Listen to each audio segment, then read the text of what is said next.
Well, good evening, everyone. You're listening to Red Pill 78. I am Zak, the Corruption Detector, and this is another edition of Red Pill News. I hope everyone's having a lovely evening and that you had a great weekend as well. We've got several very interesting stories to go over today. First, we are going to be talking about Sidney Powell. She is out there speaking out about her client, General Michael Flynn, and she stated that he was targeted because he knew about the billions that Brennan and company were running off the books.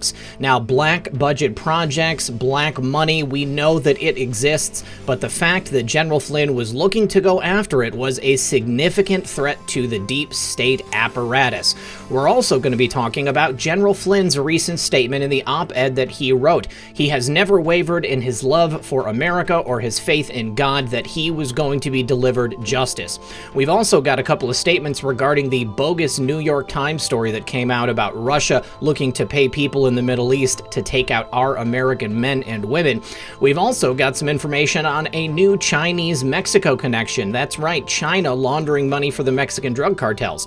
There's also a landmark Supreme Court decision that was just handed down in favor of religious schools. And finally, Adam Schiff says we may all be moving to Canada soon. Good riddance, I say. You can't go soon enough. All right, guys, please, everyone, do sit back, relax, grab your popcorn, and we'll be right back after a brief word from our sponsor.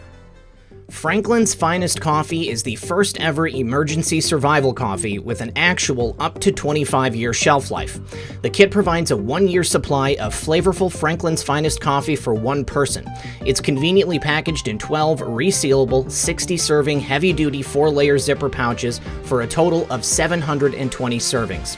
It's all packaged in a rugged, water-resistant bucket for easy storage, and Franklin's Finest Coffee is the ultimate survival perk, especially for those that drink coffee on a daily basis. Or you can take it camping. It's 100% Colombian, and it's also the perfect item for barter or trade in an emergency. You'll thank us later for that tip. As Benjamin Franklin said, among the numerous luxuries on the table, coffee may be considered as one of the most valuable. It excites cheerfulness without intoxication, and the pleasing flow of spirits which it occasions is never followed by sadness, languor, or debility. All right, guys, thanks for sticking around. First of all, today, huge news. Per his lawyer, Sidney Powell, General Flynn was targeted because he knew about the billions of dollars that John Brennan and company were running off the books in the American government. Now, General Michael Flynn had to be removed as a result of knowing too much. He had to be shut down and silenced because he was an existential threat to the deep state. Sidney Powell was on the Vicki McKenna radio show recently, and she dropped this tidbit of information. Per a report from Rife, General Michael Flynn's attorney, Sidney Powell, shared this quote. She said he was going to audit the intel agencies because he knew about the billions Brennan and company were running off books. And of course, she is referring to former Clowns in America director John Brennan.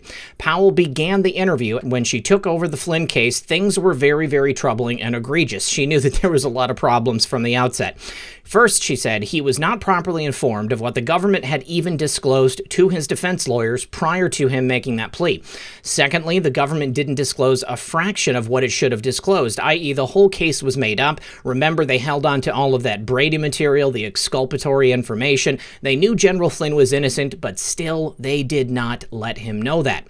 And three, he was prosecuted and threatened with the prosecution of his son, Michael Flynn Jr. That's how they coerced the guilty plea. It was just unconscionable conduct to threaten to indict him and his son the very next day and give them the Manafort treatment if he didn't enter his plea right then. And I'm convinced it's because they knew right then the press was going to explode with the struck page text messages and everything that followed thereafter. Then Powell drops another stunning bit of information. She disclosed that Flynn was going to audit the intel agencies because he knew about those billions of dollars that Brennan was running off books. Now, they ask the question, should John Brennan be prosecuted? I think that I know the answer to that question, and I'm sure that you know the answer to that question as well.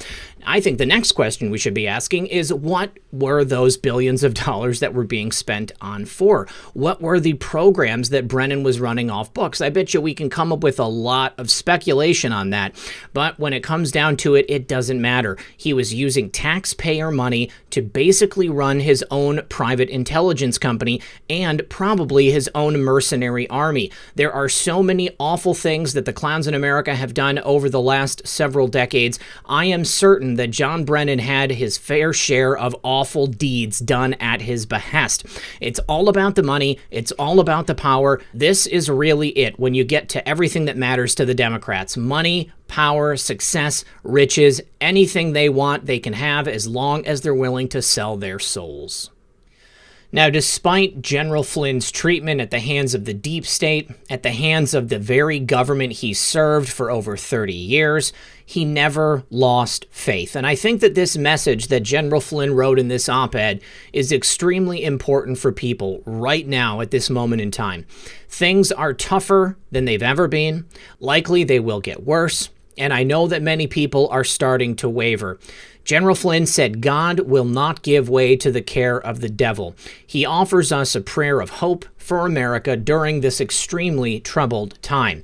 Now, he penned this op-ed for the Western Journal just this week, and during this troubled time of the pandemic and the rebellion, General Flynn's voice is needed now more than ever.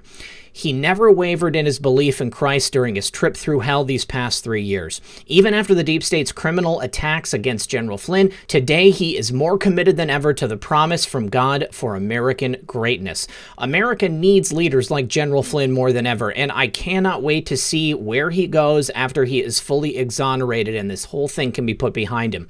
President Trump needs him in his administration, and we as Americans need General Flynn in the administration. He is built to serve, and we know that he has our best interests at heart. Now, he said revolutionary forces are causing every American citizen to question which direction the country is heading. To determine the outcome, we must examine our nation's history to project ourselves forward into the future. Once again, tyranny and treachery are in our midst, and although we feel we've descended into a hellish state of existence, we must never forget hell is conquerable. Prayer is the greatest weapon, and a consciousness of God is the ultimate thought of the day. Should intel officials be prosecuted for their setup and perjury related to the General Flynn case? Well, the idea or notion of a heaven on earth is the very real sense of being set free. Freedom is oxygen. Like the air we breathe that keeps our lungs full and our hearts beating, the celestial feeling of freedom brings a sense of peace to our souls. Freedom must never be taken for granted. Securing our freedom demands a high price, and that price requires hard work and sacrifice. Both will bind us all by the value they produce, but only if they are willing to seek new opportunities and new ideas. Those who have sacrificed the most, those who have given the last true measure of devotion that derives from the love of faith, family, and the cause of freedom, for all of us to be free, and for the betterment of our republic and the free world, cannot be allowed to have died in vain. Theirs is the ultimate sacrifice, and heaven is their reward. Our future, the future of our children and grandchildren, and the future of our country are at stake. God will not give way to the care of the devil or allow us to be left to the evil vices of those who would steal our freedom in the dark of night. He will not. Instead, God will stand with us as he always does. Now, that is just a segment of the op-ed. It's quite a bit longer. I want you guys to read it yourself. But, I feel that this section right here really pulls together a lot of the things that Methods and I have been saying for a long time and what we got across to the audience on Sunday in the Mark Taylor interview that we did on Comfy Sunday. I already know the end. And in the end, God wins. Unfortunately, as the result of this war, there will inevitably be casualties. And as General Flynn says, we cannot allow them to have died in vain. Our freedom hangs in the balance. The future of our country hangs in the balance. Future American generations hang in the balance. And for us to be here fighting alongside great men and women like General Flynn and so many others, we should be grateful that we've had the opportunity to honor not only their legacy and their memory, but also to honor our country to such an incredible degree. Not many people get this opportunity, and this moment in time is singular and extremely special. Now, there have been several posts since the last time we did a video together, but there's just a couple that I want to go over because I think that it goes right in line with what General Flynn said and with the conversations that we've been having over the weekend. Now, post 4544 is a quote from Thomas Paine. "These are the times that try men's souls. The summer soldier and the sunshine patriot will, in this crisis, shrink from the service of their country. But he that stands by it now deserves the love and thanks of man and woman. Tyranny, like hell, is not easily conquered, yet we have this consolation with us, that the harder the conflict, the more glorious the triumph. What we obtain too cheap, we esteem too lightly. It is dearness only that gives everything its value. Heaven knows how to put a proper price upon its goods, and it would be strange indeed if so celestial an article as freedom should not be highly rated. Now, I'm sure that General Flynn is well aware of this quote from Thomas Paine, because I hear echoes of it in the op-ed that he wrote for the Western Journal. Now, there's one other post that I want to go through that is on this same thought track, and then there's one more that was just added. Now, for anybody who didn't see Occam's razor earlier today and didn't see Methods and I go over these posts, this one's for you. Now, post 4550 and Anon asks, I see what's happening, but I would like to see you guys doing something about it already. We know all of this. We are helpless to it all. So the real question, Q, is, do you see what is happening? And he says, fear not. We are not helpless. Enough must see.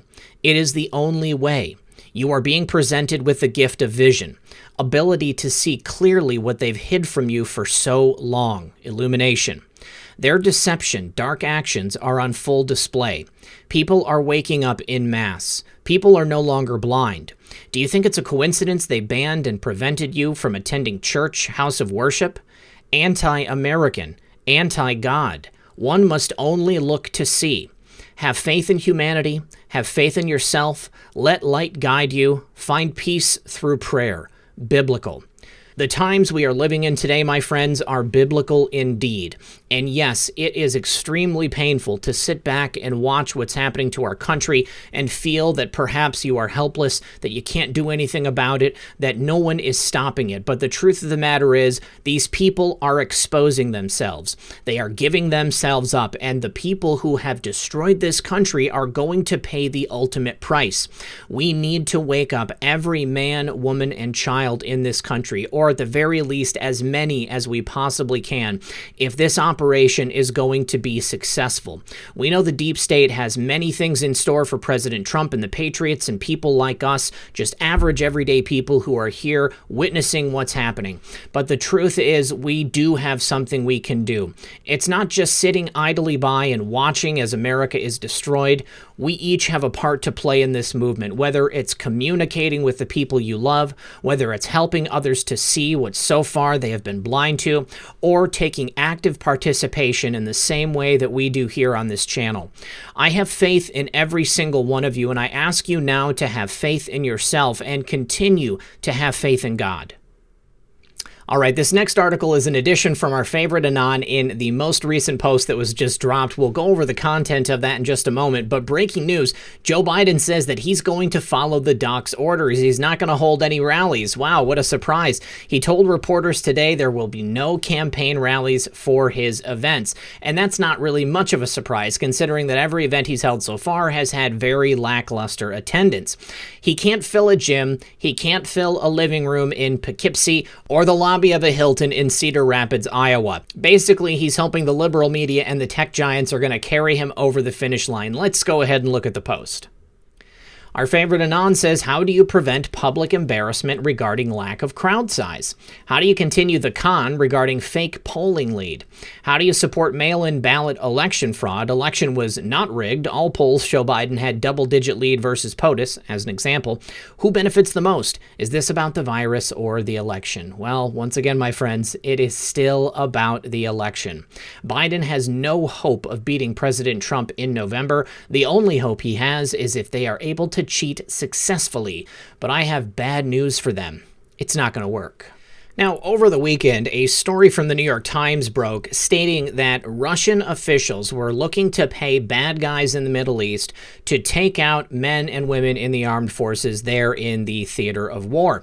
Now, Catherine Herridge has a couple of statements here. First of all, an intelligence official with direct knowledge has told CBS News that there was an intel collection report, and NSA assesses report do not match well-established and verifiable Taliban and Haqqani practices, plus lack of of sufficient reporting to corroborate any links. Now, this is significant because President Trump never said he saw any report, and the reason that there was no report developed and sent over to him is because it didn't line up with what they already knew. It was a bogus report, and the New York Times was publishing the fake news because they were clearly trying to start some more friction between the United States and Russia. Now, surprisingly, Gina Haspel, the current director of the Clowns in America, actually has a statement as well, also from Catherine Herridge. Herridge writes, rare public statement from Clowns in America director Haspel. In general, preliminary force protection information is shared throughout the national security community and with U.S. allies, and saying that leaks compromise. Here is the full statement right here from the Office of Clowns in America Public Affairs. It says, today, Clown director Gina Haspel released the following statement.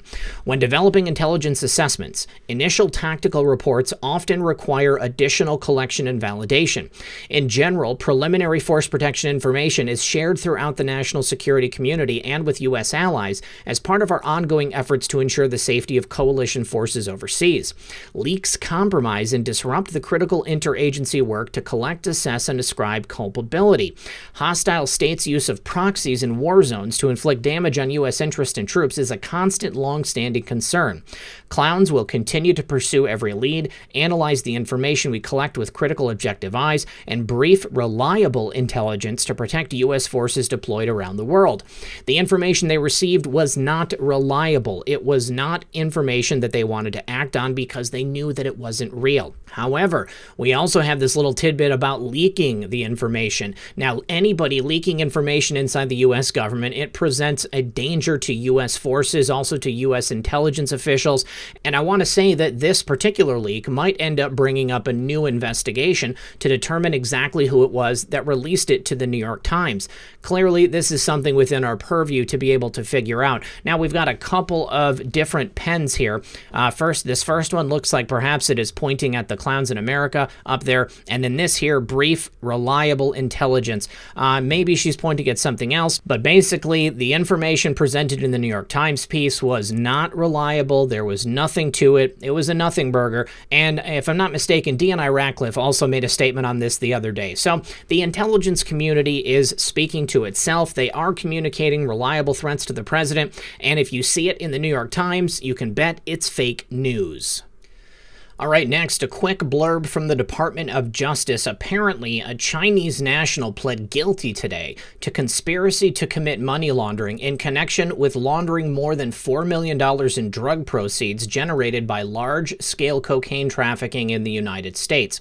This is a Chinese national moving money for the Mexican drug cartels, and this is pretty big news. $4 million is not a small sum.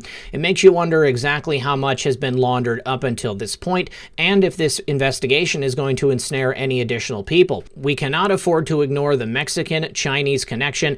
Clearly, the Chinese are going to do anything they can to try to destroy our country, and moving the money for the Mexican drug cartels, poisoning our people with drugs, is an excellent way for them to do it. Now, from Sarah Carter, there is a new ruling in the Supreme Court which has favored religious schools. It says that an aid ban is unconstitutional. So in a Supreme Court decision handed down just today at 5-4, shows that Montana's ban on religious schools receiving state aid, specifically scholarship funds, is illegal and that it's unconstitutional for states to exclude them from such programs. Now, according to the Wall Street Journal, the Montana program offered $150 in tax credits for donations to scholarships for private school attendees. Now, after this decision made by state tax officials that religious institutions didn't qualify, the case was heard by the Montana Supreme Court, and the court cited a state amendment banning aid to sectarian schools and decided to dismantle the entire program. But the case was appealed. It went to the Supreme Court by parents suing for the aid to assist in paying for their children's religious private school education, and the case itself is named Espinoza versus Montana Department of Revenue. It saw conservative justices in the majority, and Chief John Justice penned the opinion.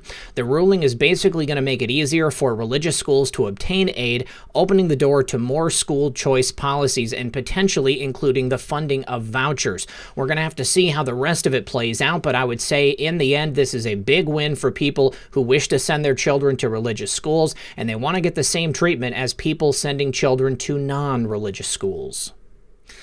Now, finally today, and what is perhaps the most hilarious news of the day, Adam Schiff was speaking about disinformation and election interference, and he said we may all soon be moving to Canada.